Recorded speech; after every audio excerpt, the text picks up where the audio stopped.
Hello YouTube, N64 Fortress here, I'm back. Thanks for tuning in again as always, it's very much appreciated. So, episode 13 of Mission N64 239. For anyone that's new, we're aiming to complete and review all 239 UK PAL N64 games. This is very much a journey of discovery because there's so many games in the N64 library that I've never even played before, never mind completed. So I'm bringing you along with me on this journey, seeing if I can complete and review all of the games in the UK PAL library, and yeah, bringing it to you in a bite-sized format. We're aiming to complete them all on a medium difficulty. So yeah, episode 13 then. Hot Wheels Turbo Racing. It's a game that I've never really played before. None of my friends had it growing up. It's not a game that I ever really came across, and it's not one that I've ever put much time into since acquiring it for myself. As you know, I've been playing through the Hot Wheels Unleashed on the PS5. I platinumed that, and currently playing Hot Wheels Unleashed 2 Turbocharged. Really enjoying that. And it's going to be interesting going back and seeing how this one holds up. Of course, it's not going to be anything near the levels of those games, but it might be a charming game all the same. And yeah, it was really lovely condition, this one. It's not an easy one to come by, never mind in great condition, which might explain why I've never really came across it as a kid growing up, really. But yeah, without further ado then, let's just have a look at the official N64 magazine and see how it's rated, and then we'll get into it. Right, official magazine, Hot Wheels, 61%. Big jumps, big speeds, big action. Well, sort of. Fun for a while at least. Yeah, 61%, so it obviously hasn't rated that well, but you have to take it with a pinch of salt. At the end of the day, these are just real people's opinions, and that's exactly what they are. They're opinions, they're not facts. And if I've learned anything on this journey so far, sometimes people's opinions don't always marry up with the reality, and some people, in my opinion, are harsher critics than others, and in other situations, probably not so harsh. So yeah, just take it with a pinch of salt. So without further ado then, let's get into it and see what Hot Wheels Turbo Racing is all about. Right then guys, Hot Wheels Turbo Racing. It is a racing video game that released for both the Nintendo 64 and the Sony PlayStation back in 1999. It released in the UK on the N64 on the 5th of November 1999. The Hot Wheels license was quickly snapped up by Electronic Arts, who published the game, and it was developed by Stormfront Studios. There are 40 playable vehicles on the game in total, which are based on the Hot Wheels series of toys. Not all of them are available from the outset, but you can unlock further cars as you progress through the tournaments by finding mystery car bonuses hidden in each track, and this can add an element of replayability should for whatever reason you not find one on each track as you go. Here I am in the first race of the first tournament, getting to grips with the game, and I very quickly learn that I'm not indestructible, and my car completely explodes very early on, and again a second time just for boosting into a wall, would you believe? Because at this point I realise that you do have to be tactical on this game and be careful and protect your health. You are not invincible. As well as the game itself being an officially licensed Hot Wheels game, it also contains licensed music, which was a nice touch I found, from artists like Metallica, Primus, Mixmaster Mike and more, though the actual audio quality itself is not of the highest order. You can change the camera angle of your vehicle to suit your preference, which is good. The focus of the game is racing one of a selection of vehicles through various themed tracks.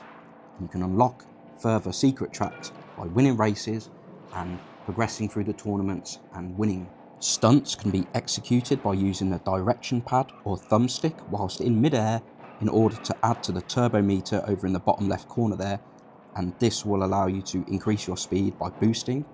It encourages tricks essentially. The more tricks you do, the more that meter will fill up, and therefore the more times you can boost or the longer you can boost for in order to gain speed and gain track on your oppositions.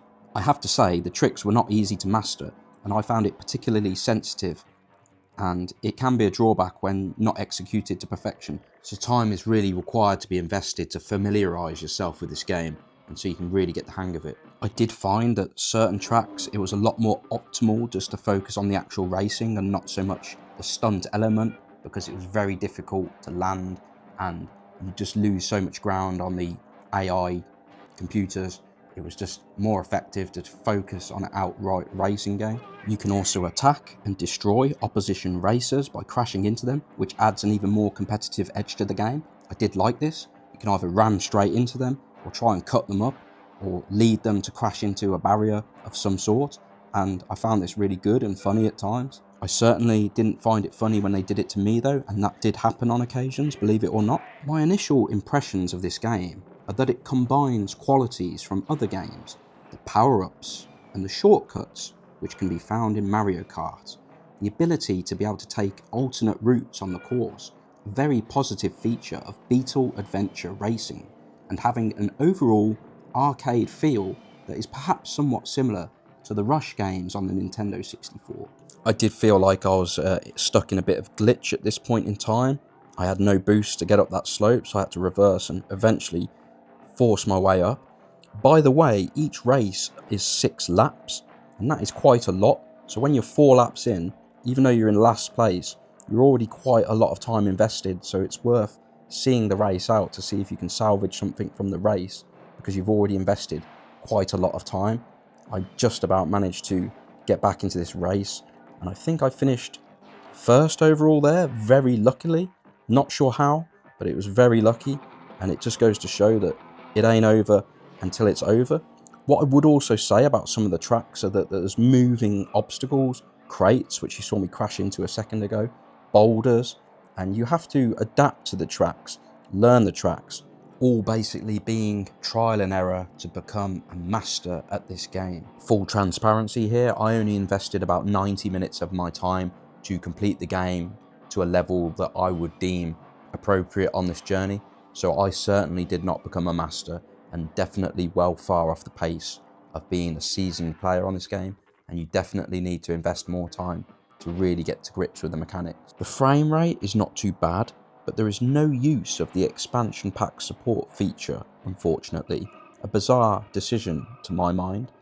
The graphics are not too great, not overly sharp, even with the HDMI modded N64 that I am using here. There is a very reasonable colour palette used though, and it is far from being a visual eyesore. I believe if they had utilised the N64 expansion pack feature, it would have just improved the resolution a little bit more, making use of the extra RAM and consequently making it a little less pixelated. As I mentioned previously, your cars can take a certain amount of damage, a certain threshold, and then your car may explode. And here is an example of me getting competitive, and we crash into a crate with another computer and blow up, and then I make the same mistake again, getting really frustrated at this point in time. There's a short period while you have to wait to respawn, which gets a little frustrating, knowing that the computers are making ground on you all the while that you're just waiting to respawn. You do require a memory pack to save your progress on this game.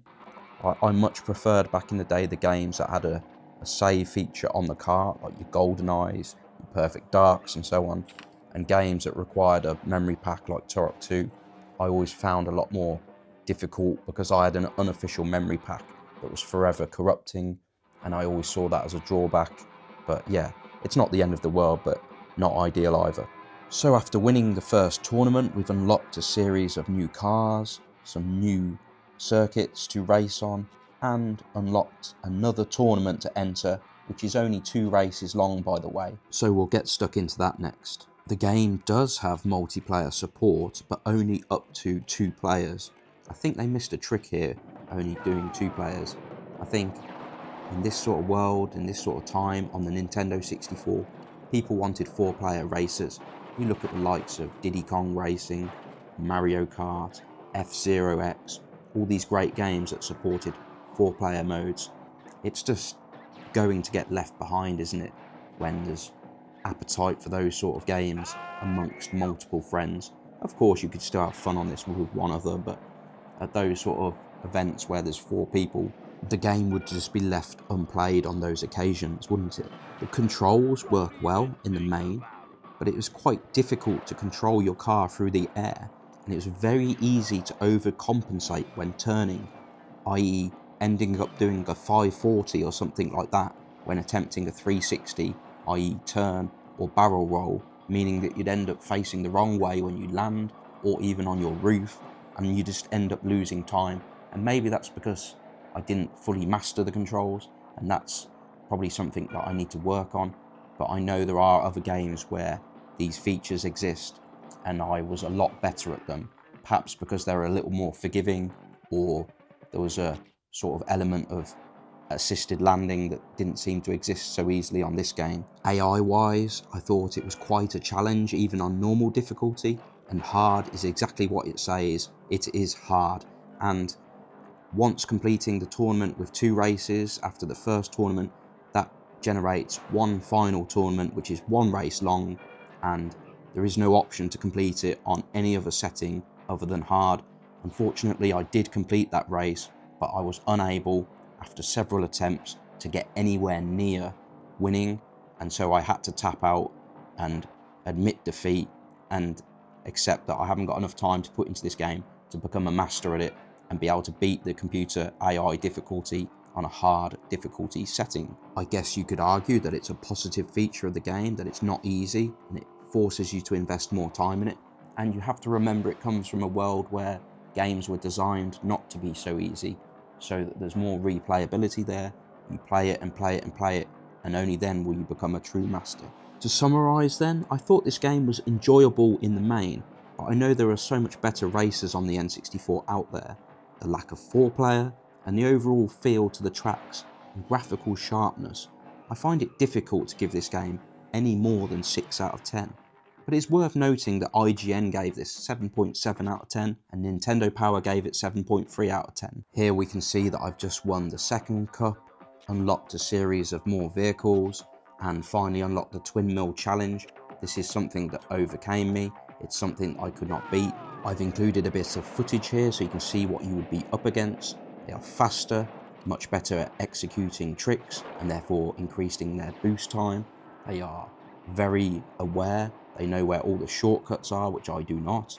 They are better at handling, driving, just overall much more seasoned at the game. The AI difficulty on hard is, as I said it is hard.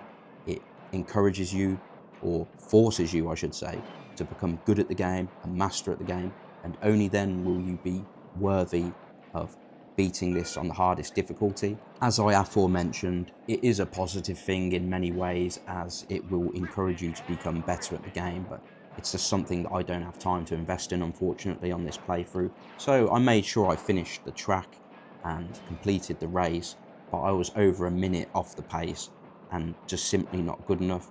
And whilst I can immediately think of things I could do better, even then I still don't think I'd have enough in me to beat the computer on that difficulty. I did have a look at a playthrough of this game, and even once you've beaten this cup and win, there is no way to get the final credits up on the screen, so I don't feel too bad. I don't feel like I've missed out on too much, and when I set out on this journey, I said I'd be completing everything on a medium difficulty, and I believe I've done that. So that is it, guys. Hot Wheels Turbo Racing on the N64 is now complete for all intents and purposes. I'm a little bit gutted that I couldn't quite win that last tournament race, but it's on hard difficulty and the AI is really difficult to beat on a hard setting. You do have to become really skilled and a master at the game to really, beat that sort of difficulty setting. I found that even on a medium difficulty, the game wasn't easy, which is not a bad thing. It means you've got to play the game more and learn the mechanics inside out and so on, but it's just time I don't have, unfortunately. If I'm going to go through this journey and complete all these games, then I'm just not going to be able to complete things that are on a hard difficulty, unfortunately. It's just, I don't have it in me to sort of invest that much time in every single game, unfortunately. But for all intents and purposes, I believe that I've completed this game. I did finish that last race. I finished over a minute behind the AI on it, so it shows how far off the pace I am and how difficult that AI setting actually is, because I'm not a potato. I wasn't exactly driving awfully. But yeah, I think overall I agree with the magazine, so forget what I said earlier. I think they got it spot on. I think 6 out of 10 is fair. Positives are that it's fun.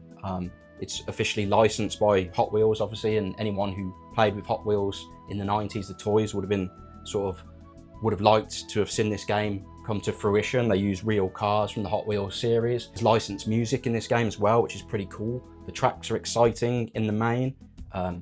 It's a bit like Mario Kart with the power-ups and stuff that you can pick up, and that adds another dimension to the game. A bit like Beetle Adventure Racing as well, where there's more than one different route you can take to get to your destination, i.e. a lap around the track. And then a bit like Mario Kart as well, the shortcuts and so on. It means you have to learn the tracks and find out where these little shortcuts are, really, because otherwise you're going to get beaten by the harder AI difficulties. And yeah, I like the fact that you could defeat other people on the tracks or blow their car up by smashing into them and so on. I think that just brings a competitive edge to the game.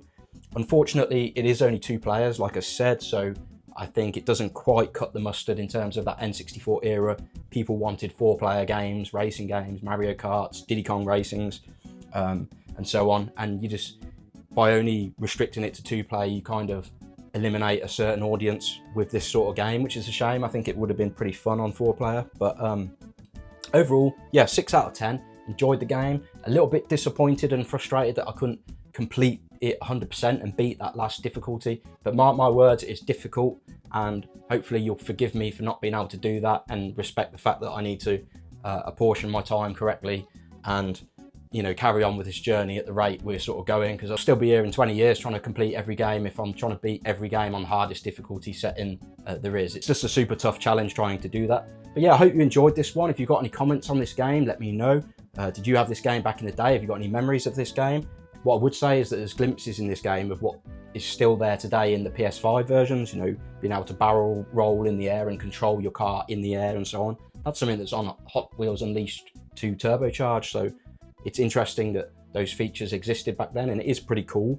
But what I would say as well is there's a North American exclusive on the N64 called Stunt Racer 64, and that's a slightly better version of this game to my mind. Like, I just feel like you've got better control of the vehicle when it's in the air compared to this, and this felt like it was a bit sensitive on the controls and a bit difficult to have full control over the vehicle. And maybe that's something that you get better with over time, but it's something that I couldn't fully grasp, whereas when I picked up Stunt Racer, I seem to be able to play a better standard on that from memory.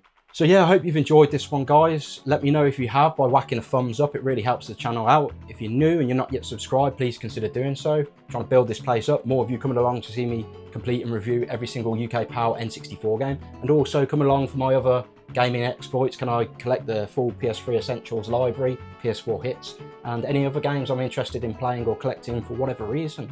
Thanks for watching, everyone, and I'll see you on the next one. You do have to really become really skilled and